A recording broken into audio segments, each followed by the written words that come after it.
This Friday at 6, take a light-hearted look back at highlights of the year with the Northern Life Quiz. As one guest fishes for clues, Paul Frost claims it won't wash, even with his laundry. The Northern Life Quiz, after the regional news update, this Friday at 6.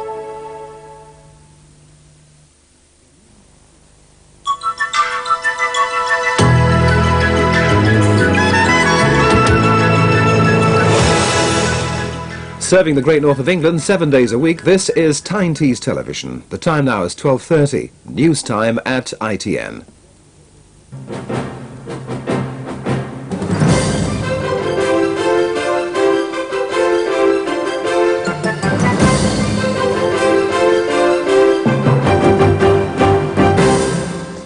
Hello, welcome to ITN's Lunchtime News. In the next half hour, we'll bring you up to date with the latest news from Britain and around the world. In the programme this Friday lunchtime, all on board survive Swedish plane crash. Rescuers say it's a miracle. Rebels capture secret police headquarters in Georgian capital. Shoppers are warned, be wary of the sale bargains. And after yesterday's fall, Desert Orchid finally bows out. All 129 passengers and crew have survived after an airliner crash-landed near the Swedish capital, Stockholm.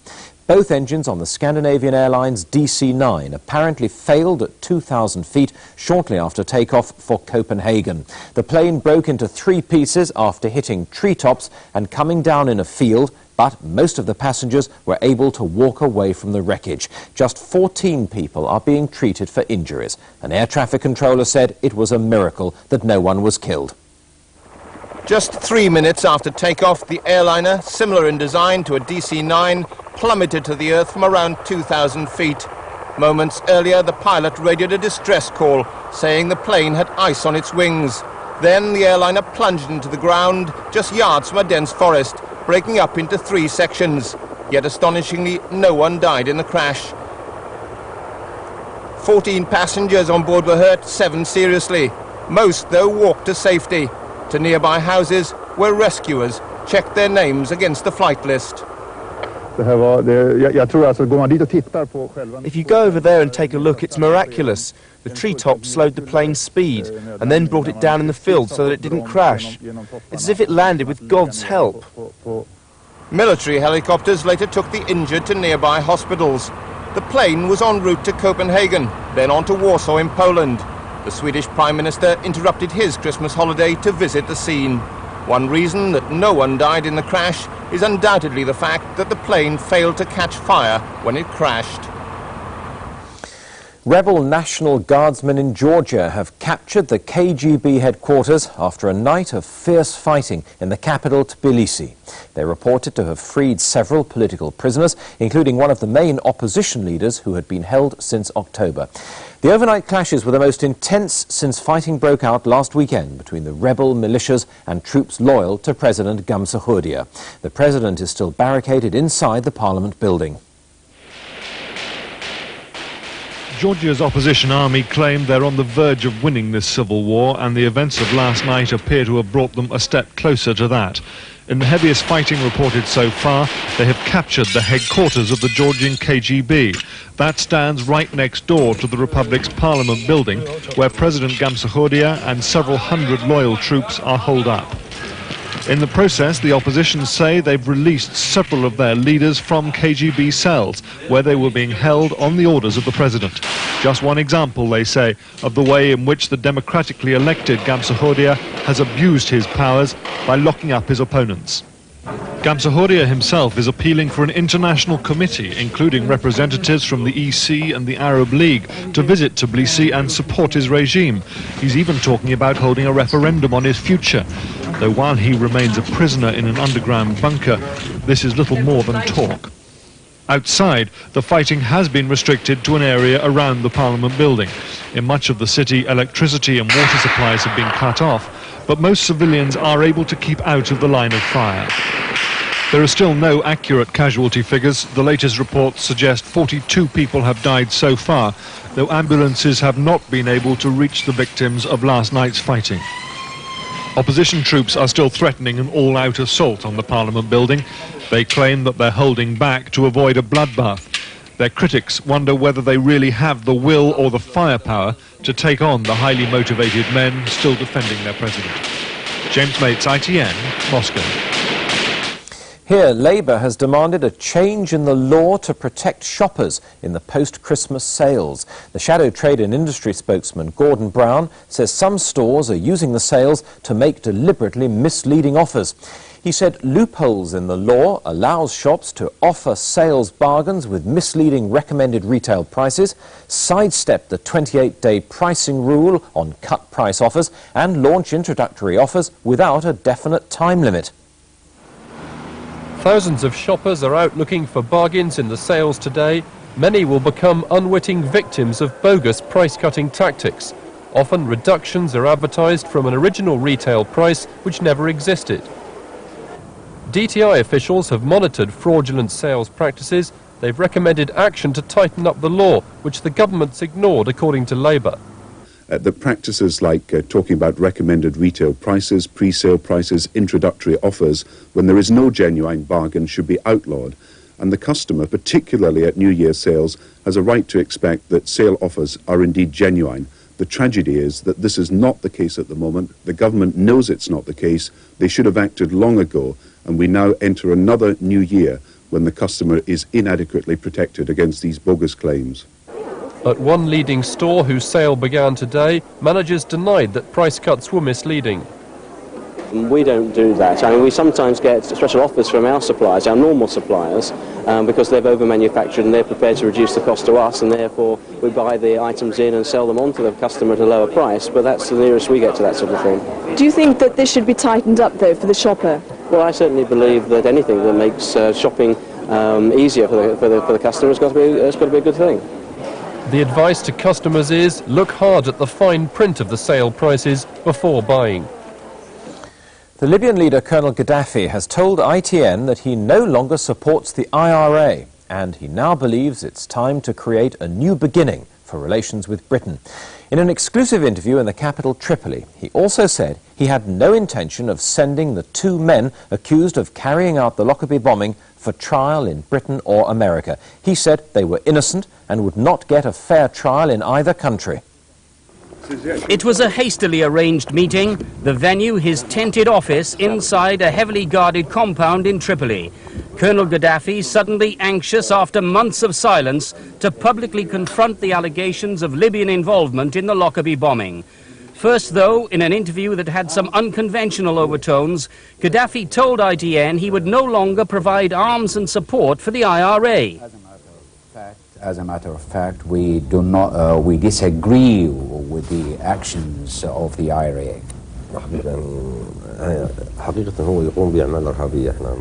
As a matter of fact, they are committing acts of terrorism, which we reject. We do not want into war between the Protestants and the Catholics. And consequently, this is our decision, which is based on our own conviction. The Libyan leader is said to be increasingly unpopular with some of his people, and throughout the interview, at Gaddafi's insistence, a TV monitor alongside him ran a continuous montage showing demonstrators allegedly promising to die if necessary should the West impose sanctions over the bombing of the Pan Am airliner. Gaddafi insists the two Libyan suspects named as the bombers are innocent and a fair trial would be impossible in America or Britain. The evidence and the hearing should be in Libya. They can come and participate in the hearing of the trial. Of America, Britain, and all, they can come and see the trial as going on with regard to these two men. They can even bring independent judges to handle the case. 200 yards away, Gaddafi's former house, bombed by the Americans in 1986, now stands as a monument to American aggression and Libyan defiance. On the walls, pictures of his one-year-old daughter, Hannah, killed in the bombing. Gaddafi thinks that under Bush and Major, a similar military strike is unlikely. They are different from both Reagan and Thatcher, and I don't think they will commit such an injustice. Colonel Gaddafi has effectively called the bluff of the British and American governments. They'll have no option but to impose sanctions if they're to force the handover of the 2 Libyans suspected of planting the bomb on Pan Am Flight 103. Norman Rees, ITN in Tripoli. A body dumped in Beirut has been identified as that of the American hostage William Buckley, the CIA station chief seized in 1984. His kidnappers say they killed him a year later to avenge an Israeli raid on the PLO headquarters in Tunis. The United States says that he was tortured to death. The last 2 Western hostages still being held in Beirut, Germans Heinrich Strubig and Thomas Kempner, have been shown celebrating Christmas in a video released by their kidnappers. It was in the early hours of this morning, beside the notorious road to Beirut's airport, that the remains of William Buckley were found. No more than a skeleton, the remains were taken to the hospital of the American University of Beirut, where they were positively identified. William Buckley, the CIA's station chief in Beirut, was kidnapped in 1984 and died probably a year later under torture. The late CIA chief, William Casey, attempted to secure Buckley's release, efforts which led to Colonel Oliver North's arms for hostages negotiations with Iran. But Buckley was almost certainly dead, even as North was initiating what later became known as Irangate. Returning his remains, Buckley's kidnappers today called for the release of Arab prisoners held in southern Lebanon by Israel, though the Israelis in turn want information on their missing servicemen. Meanwhile, a video was released of the 2 remaining Western hostages, Germans Heinrich Strubel on the left and Thomas Kempner, celebrating another Christmas in captivity. They seemed in good health and appealed to the German Chancellor Helmut Kohl to release the Hamadi brothers in order to secure their own freedom. He sees in this opportunity to ask Mr. Kohl to use his authorities to give the baton to Mohammed and Abbas Hamadi, because our freedom and the return of our families is absolutely connected with the release of Hamadi's brothers. The Hamadi brothers, this is the younger when he appeared in court, have both been convicted of terrorism.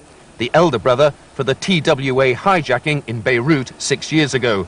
And so far, Germany has refused all demands to release them. Here, the Queen's Christmas message this year has brought renewed comment about the succession. The Queen seemed to dismiss any idea of abdicating in favour of her son and heir by saying in her message, "I shall try to serve you in the years to come." Newspapers seized on that to reopen the public debate over whether she should step down and allow the 43-year-old prince to take over. I'm joined by Douglas Kay, author of the book Elizabeth II, Portrait of a Monarch, which has just been published. Mr. Kay, first of all, is the interpretation correct? Is that what she actually meant, that she won't abdicate? Well, I think she meant it, certainly, because I think that's what her intention all along has been, not to abdicate. I think the interesting thing is why she chose to say it on this occasion. And why do you believe she did? Well, I'm still trying to find out, and I think it may have been just something she felt she wanted to say because of the 40th anniversary, which comes next February, of her accession. That might have been the reason. Or it might have been that she sensed amongst the public a growing feeling that they would like to have Prince Charles as king, and that it might be time for her to step down. And yet she didn't feel that she could say it in the obvious words, "I will not abdicate." No, I don't think she would say that, unless she was, because I don't think she can say that. I mean, she might suddenly fall very ill, or there might be reasons why she should feel ready to abdicate.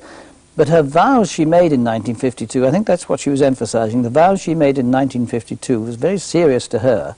A very religious woman anyway, and I think she made a vow to God that she would remain monarch until her death, and I think this is what she's re-emphasizing. So what does this mean for Prince Charles? Years of frustration? I don't think it does. I don't think Prince Charles will be that frustrated. I remember he told me in an interview some years ago now, but he said then that he didn't believe a monarch should abdicate. He thought that a monarch with age became much more, not only responsible, but much more value to the country because of the wisdom and experience. And I think that's why he would be quite happy that the Queen would carry on. And I think in a way, in his position now, he has more freedom than he would have as a monarch. And perhaps, apart from the fact he doesn't want his mother to die, he doesn't really want to step into her shoes yet. And yet one could envisage a situation where she abdicates, he becomes king. She would be an invaluable advisor and mentor to him after 40 years on the throne. Yes, if he was willing to take her advice, because there's not necessarily they have the same ideas on everything. I think a monarchy with Prince Charles would be a very different monarchy from the one with Queen Elizabeth. But I think what people forget, and what should always be remembered, is if the monarchy is a job that you can give up at any time, then it becomes controversial. Because if you can do that, the Prime Minister can then advise the monarch to abdicate. And the Prime Minister might do that for his or her good reasons, political reasons. And therefore the monarch becomes something of a political pawn. And that is something I think most people will want to avoid. Douglas Kay, thank you very much indeed. England's cricketers leave Gatwick Airport this afternoon on their way to the Winter Test Series in New Zealand. The tour will allow them to prepare for the World Cup in Australia in mid-February. But the 3-match series against the Kiwis is unlikely to be a pushover. New Zealand haven't lost a series at home for 12 years. It's a relatively inexperienced England side, but as they gathered at their hotel near Gatwick Airport this morning, they were in confident mood. Ahead of them lies a test series with New Zealand, where England haven't won for 17 years, before they start the World Cup in Australia in February. They'll be playing at a time when English cricket is normally in its close season, but they've had an intensive training programme over the last 3 months, which, according to the team manager, has put them in excellent shape. You bear in mind that we've been out of season in our winter. We practiced indoors, we trained indoors most of the time, and that's as much as you can do. The fitness assessments that we've had, and also the way people have played indoors, then it's very pleasing. So everybody's looking forward to getting out and putting into practice in the middle. The team now have a 26-hour flight ahead of them before they reach their first destination, Auckland in New Zealand. Harry Smith, ITN, with the England cricket team. And within the last hour, Britain's favourite racehorse, Desert Orchid, has retired. The 12-year-old grey fell heavily yesterday while attempting to win the King George VI steeplechase for a record 5th time. Today's announcement has already provoked debate among race fans about whether Dessie was the greatest horse ever to grace the British racetracks. This was to be Desert Orchid's last race, ending one of racing's greatest careers. He was trying for an unprecedented 5th win in the King George VI chase at Kempton Park, but at the 3rd from the last fence on the home stretch, Dessie took a crushing fall. He managed to get up and cantered home safely, completing a last lonely gallop to the finish line, usually to a reception reserved for the winner. Desert Orchid was the punter's favourite, as much for his personality as for his winning style. But at the age of 12, even his strongest supporters felt that yesterday's race took too much out of him. Desert Orchid has been retired, and thank God he's been retired in one piece. 70 times he ran, 34 times he won. He wasn't quite the best steeplechaser ever to run in the British Isles, but for the last 6, he's been the most popular and the most spectacularly successful. We'll take a short break now. In part 2, we'll have a reminder of the main news and a full weather forecast. And in our talking point, 2 famous faces argue about the merits of the traditional British pantomime in a couple of minutes.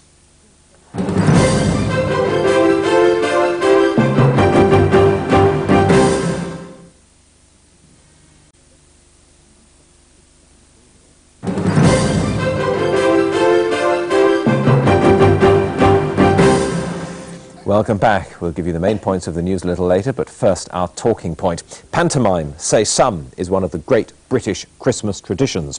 Others say pantos have fallen into disrepute by using big stars to make easy money in hurried productions.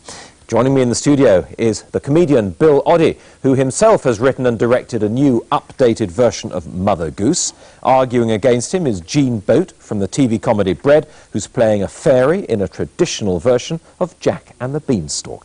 Bill Oddie, first of all, good old-fashioned Christmas fun. What have you got against it? I haven't got anything against it, actually. I'm not going to be drawn into some distasteful controversy in this Yuletide time. Nothing. No, you simply go in for... I can only look at it from from a relatively selfish point of view and say, why would I want to be involved in pantomime? And the attraction for me, in this case as a co-writer and co-director of Mother Goose at the Shaw Theatre, is that I wanted to be able to write something more or less completely original. And we chose Mother Goose because nobody knows what the story is. Who can tell us? You know, it's one of those things everybody says, oh, I don't know, it's got a goose in it, and there's probably a mother in it, and there's something about golden eggs. But nobody knows that. This was the attraction to write an original story. By the very definition, many pantomimes are, if you like, not original. I don't mean that scathingly, but they're not. I mean, because they have to be recycled. It's such an expensive process to put on a big, big show that it has to go round the regions year after year after year, and it doesn't get changed. Most of the scripts have got big gaps in saying comedian does his act, so-and-so comes on and does their hit song. I'm not interested in that. I want to do an original show. Let me put it to Jean Boat, the point that Bill makes about the traditional thing, the principal boy, always a woman, widow Twankey, always a man. Oh, yes. Why should it be like that? Well, that's in English terms is at least 150 years old, but actually goes back much further. Goes back to Commedia dell'arte theatre. Which burning but yes, and anyway, girls' legs look better than fellas. Now, come on, Bill, what would your... If he was the principal boy... And I have been the dame. You are looking at a dame's legs here, madam. Dame's legs, yes, and a dame's absolutely. Face. I didn't even shave for it. To ask you a slightly more serious point on it, do you think that the children know immediately that this cross-dressing, as they call it, is going on, or are they fooled by it? Oh, no, they're not fooled by it at all. I mean, and also what it does, it adds a lot of humour, and Bill will be the first to agree on that. Well, I must admit, I am a little untraditional. I would have liked to have had a female dame. I personally see no reason for it. Mother Goose is the one role, I have to say, that a woman could play. Dama is a dame, comes from a low clown, is origin of that. Dame, they don't come much lower than and they come low clown. But thank you. But so it was a great tradition going back to before Christ, BC, all this tradition started. Do you have a principal boy in your No, we don't. Our prince is a man. Our principal girl is a sort of tomboy girl, if you like, basically. We do have a dame. David Yip is our dame. And no disrespect to David, but if I could have got Dawn French or somebody, I would have done, you know. I mean, I'd love to have had a female dame. I don't like the cross-dressing. I see no point in it whatsoever. But Mother Goose is the one role, really, that a woman can honestly play. Or you can I think you could play any of them, Jean, really. Well, there's 2, 3. It depends on the comedian. You've got about 3 who could do it. The truth is, surely that kind of panto that is for adults, really, Les Dawson, whom I hope he's feeling a lot better than he was the other day, by the way. I hope he's okay. He's a genius, but wait a minute. We have Tudor Davis, who's a genius. I'm not knocking him. I was going to say that Les said something about that most of those pantos are for adults. And this is true, because if you have something like Ian Botham or Frank Bruno, something, you're not going to get the kids saying, oh, mummy, I want to go see Ian Botham. What about that point, seriously, that sporting stars are drafted in to bring in the audiences, but it's not much for the kids, is it? Well, it depends what they're playing. I think Frank Bruno is the funniest example of an Aladdin, and he really was hysterical. It works, that particular character. We haven't got any sports stars. The kids don't know who Yes, they love Frank Bruno. The kids love Frank Bruno. I'm not knocking him, obviously. But he came into the panto, he was hysterical as the genie of the lamp. Come on, he was brilliant. He would be lovely. He was, and you would have employed him in your panto. No, I wouldn't. Yes, I'm sure you would. No, I wouldn't. I categorically say I would not. But you have cross-dressed, but you can't knock the traditions of pantomime. Why not? If they produce lousy shows, I would. I'm not saying they do, but I certainly would. I think tradition is total cobblers. In itself, tradition is no excuse to keep something naff on. But I haven't seen anything naff. Well, I have over the years. I've seen many naff pantos. Jean, let me ask you this question. Is there any evidence that children, for instance, are tiring of yelling, oh, yes, he is, no, oh, no, thank God for hissing that. at the villain? Because this is where we do agree, because it's the most important thing. Yes. Sometime, honestly, pantomime may be the only show that a child may see in its lifetime. It may be the first introduction to theatre, and how marvellous that they can join in and not sit and have entertainment poured over them, which we all do in our television age and media age. Okay, they actually join in, and then we demand that they join in, and that's wonderful. I think that's a very important part. I quite agree. No matter how much one changes stories or conventions, the actual enjoyment of audience participation has to be there. I think that's very much part of it. Well, the pantos are going to be back next year. Bill Oddie, what is your ideal panto? What would you like to see next year? I'd like to see a rerun of Mother Goose at the Shaw Theatre with even bigger audiences. Jean Boat? Well, I'll play his Mother Goose for him if he insists on this lack of crossover. But no, I'm quite happy to go on, you know, in this traditional way of pantomime, I have to say, that they spend thousands and thousands of money. It should be so spectacular. Let me say that all over England, there are still theatres that were turned into cinemas in 1910 or 14 when the bioscope was brought in. And behind these screens that were shoved in overnight was all the original transformation scenery and all the workings underneath the stage that still exist. They're still there waiting to be used. And you wouldn't argue with that, Bill? It's there. I don't mind as long as they've got a decent script. All right. You can provide the script. Bill Oddie, thank you both very much indeed. You're welcome. A reminder of the main news in a moment. First, Alex in the weather studio. Thank you, John. Good afternoon. Well, the weather remains in very mellow mood across the country. We've got high pressure in charge, and that means right through this weekend, I think the principal problems in the south will be frost and fog. And further north as we go through the weekend, thicker cloud and patch of rain beginning to work its way south. Now, here's what's happening. High pressure down to the south. That's moving slowly but surely towards Europe. That'll allow this front to come across the country as a weakening feature later on Saturday and through Sunday. That's all in the future. Let's have a look at this afternoon to begin with. Well, basically most of the country is dry, and certainly down this eastern side, particularly the Midlands and the southeast, there's plenty of sunshine too. But near this western coast and up towards northwest England, clouds thicker there, may just give the odd spot of drizzle. But the real thicker clouds right up in the very far north with some little bits and pieces of rain to come for Shetland, but even that will be gradually clearing away as we go through the afternoon. The temperatures today, well, pretty much of a muchness right across the whole country. 8 to 10 just about sums it up, 46 up to 50 degrees Fahrenheit, and not too much wind, so really quite a comfortable afternoon. So then let's see what the weekend has in store for us. And to begin with, on Saturday, very little changes. Frost and fog the main problems in the morning, but quite a dry, bright day for most of the country, with that rain beginning to work its way into the northwest of Scotland and Northern Ireland late in the day. Then as we go through Sunday, that beginning to push its way southwards towards northern parts of England, with somewhat brighter weather following along behind. But over the bulk of England and Wales, once the mist and fog is gone, looks like being quite a fine afternoon, quite bright. John. A quick look at the prices in the city. The FT 100 index has surged back through the 2400 mark and is up 35 points. The pound is unchanged against the dollar, and it's down more than half a pfennig against the German mark. The main news again, all 129 passengers and crew survived when an airliner crash-landed near the Swedish capital Stockholm this morning. And Britain's favourite racehorse, Desert Orchid, has retired after his fall in yesterday's King George VI steeplechase. That's the news this Friday lunchtime. I'll be back at 12:30 on Monday. Till then, bye-bye.